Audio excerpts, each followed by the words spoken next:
It could have been me, outdoors, no clothes, no food.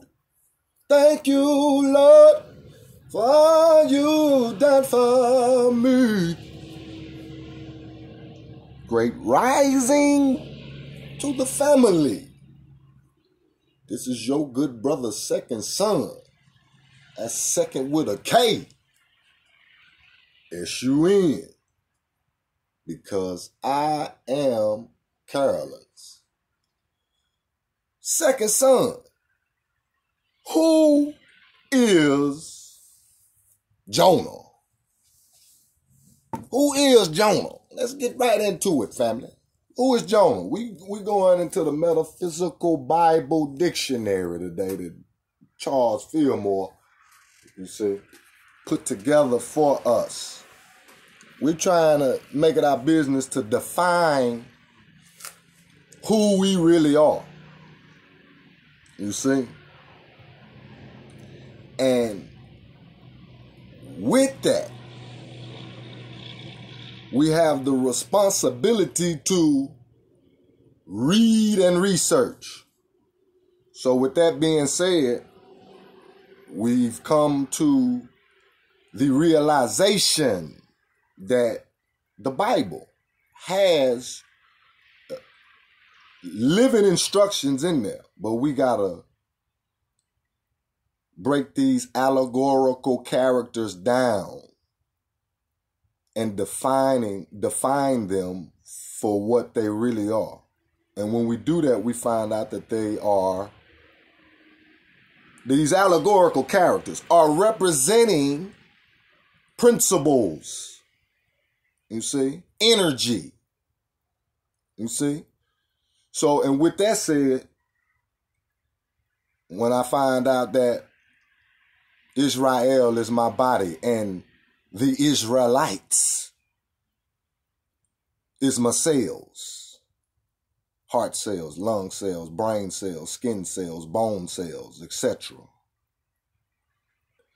It's easy for me to go ahead and put everything in its proper perspective then. Because when they tell me I got trillions of cells, okay, in this Bible we have many allegorical characters and places to match these cells up with.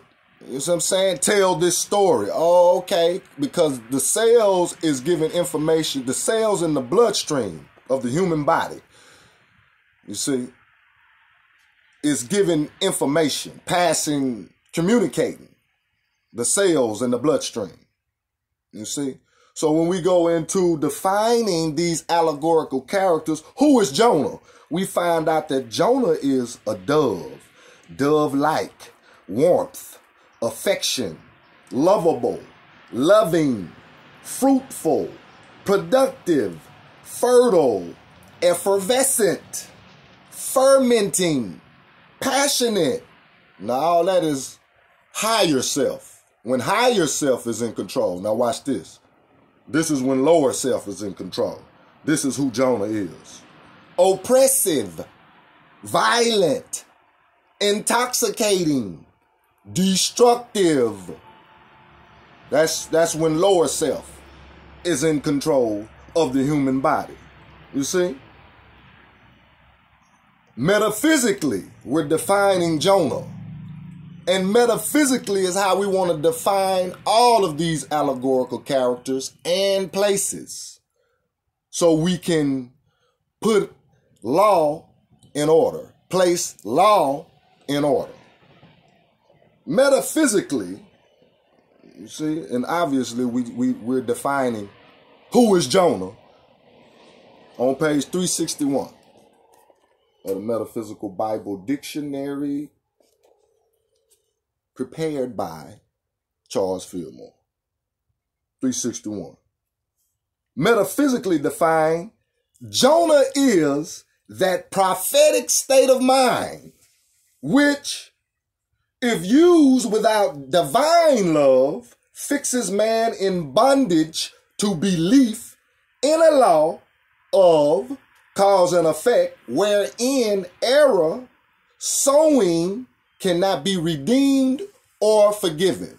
So what that basically means is if you're not operating in your higher self, you see, this prophetic state of mind, you see what I'm saying, that we have the ability to use if you are, you see, fixing your vibration on a low frequency, you'll get into this part right here where your prophetic mind is in bondage to a belief in a law of cause and effect wherein error sowing cannot be redeemed or forgiven. That means you thinking like, you know what I'm saying, somebody has done something to you maybe, or to another people or whatever, that is just unforgiving.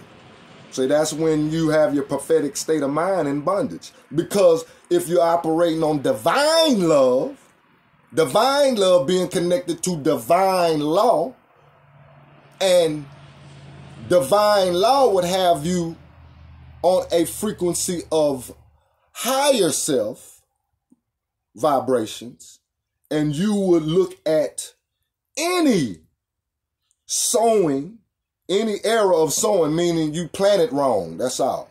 And you didn't know that you planted wrong, and the result was, you see what I'm saying, something that wasn't productive.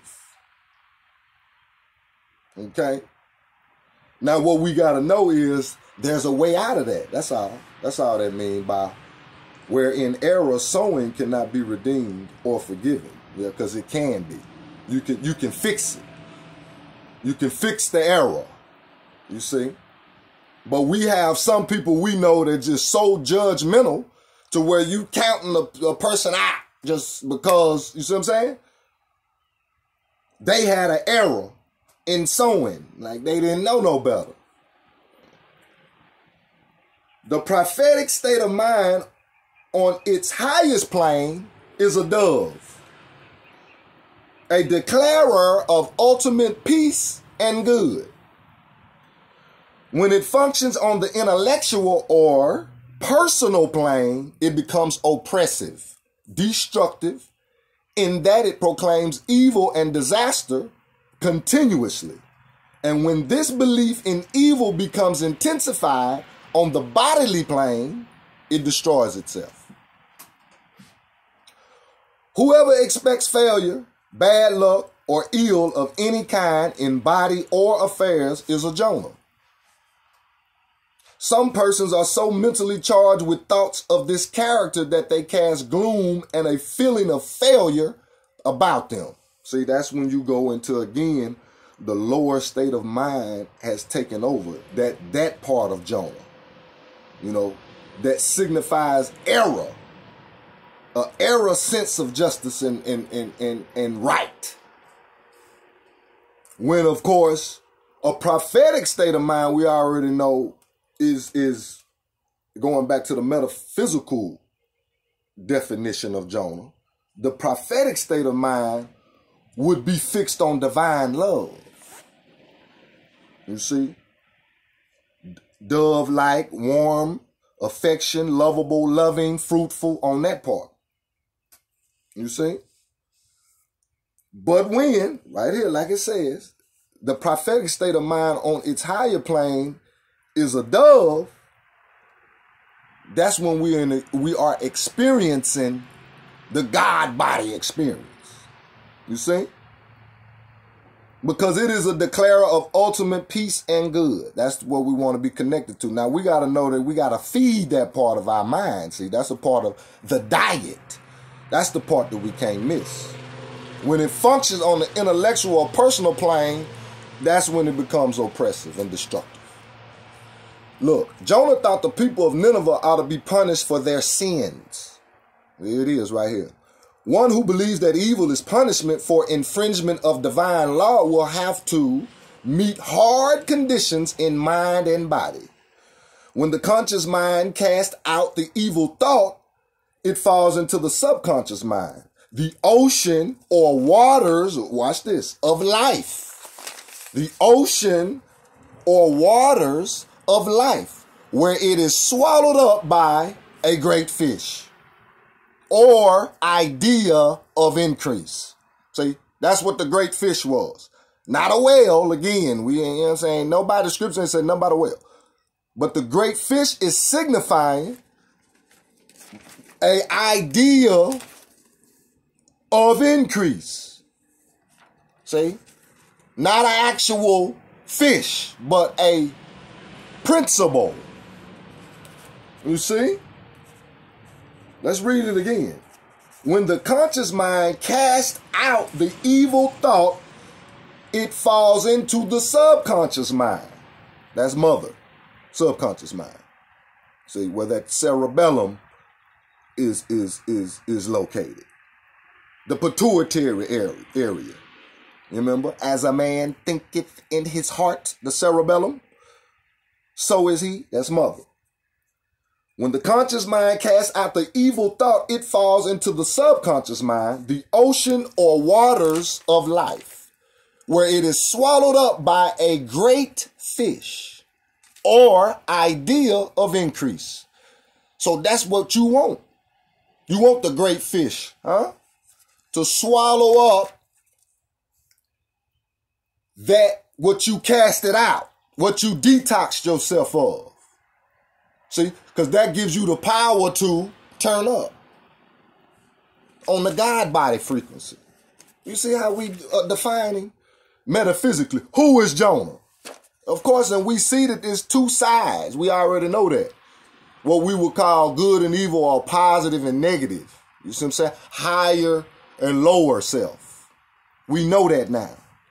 And all of these principles, we have to define them metaphysically so we can extract the organic meaning out of them so it can give us power. You see? Who is Jonah? And I was thinking, family, if a person transitions of natural causes, is that who goes to heaven? When they say they just transition of natural causes. Because in the scriptures, we go through the scriptures and it talk all against sickness and disease. It gives us instruction on how to rid ourselves of sickness and disease. So if one transitions, cancer, diabetes, you see what I'm saying? Heart problems, etc. Kidney failure, you see what I'm saying? Liver failure, etc. If a human being transitions from the causes of these diseases, do they get to, you see? Because natural is connected to the universal divine self. You see? Not sickness and disease. So that's a good question to ask ourselves. Who really get to, you see what I'm saying? Is it the ones that slip away from natural causes? Do they get to go to heaven? Because the ones that body is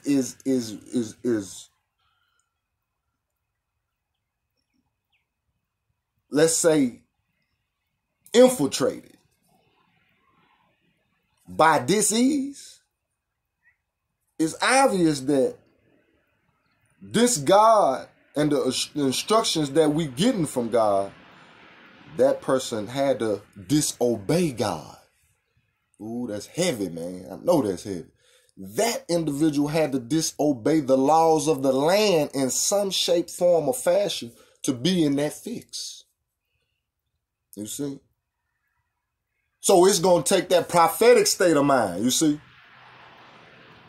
Not the destructive state of mind of Joel. To fix that. Fix my life. Heal thyself. You see? Whose side are you leaning on? I'm leaning on the Lord's side. That pineal.